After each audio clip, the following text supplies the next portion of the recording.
for the Garifuna people on the 13th, and I said, the following Sunday they have their mass, so what is this mass about? And then they said, oh, it's a special mass for the Garifuna. And I remember the last time we met, they mentioned that we were going to celebrate this mass. So I said, okay. And then on the schedule they wrote special mass. So throughout this time I've been asking myself, what is this special mass? And then today, when I came to the sacristy, after blessing and everything, in order not to ask what is special mass, I asked her to give me, just in a few sentences, tell me the history of what we are celebrating. So, Anita, in a very brief, just told me today we are celebrating the history of the arrival of our ancestors in the island of Waton. Okay.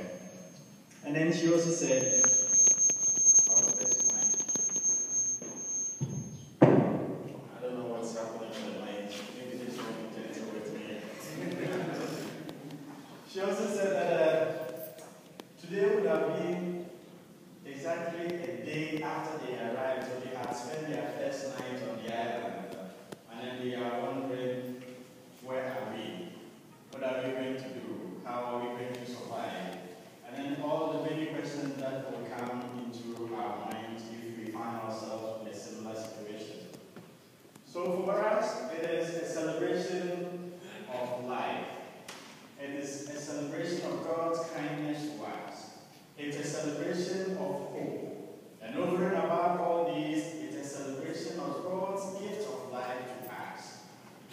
In history, beginning from the Bible, you will see that every time people are oppressed, and then they cried out to the Lord, He came to their assistance.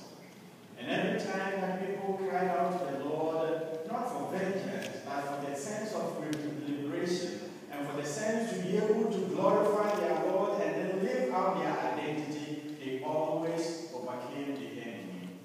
And so today we experience something in our lives that is also an example for what it means to trust in the Lord. That some people thought that they would finish with us. Some people felt that we were not fit to deliver. Some people felt that they could just do away with us. But thanks be to God, here we are.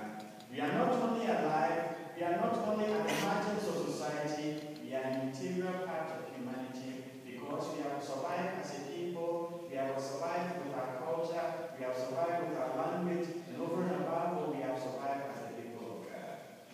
And that is what we celebrate. We celebrate God's kindness to us, God's love to us that has overcome the enemy, God's kindness to us that has overcome hatred, God's kindness to us that has overcome racism, God's kindness to us that has shown us that whenever we work in His name and work with His grace, we are able to do greater things because His grace is stronger than the evil one. His grace is stronger than human machinations. His grace is stronger than everything that people will be able to do against us. But at the same time, it also tells us that just as we have been redeemed, we should not oppress other people in any way, in any shape, in any form. That God has given me life. God has given me hope. God has given me a people, and so for this reason, I would want to live my life to the greater glory of God. Whatever I do, whatever I say,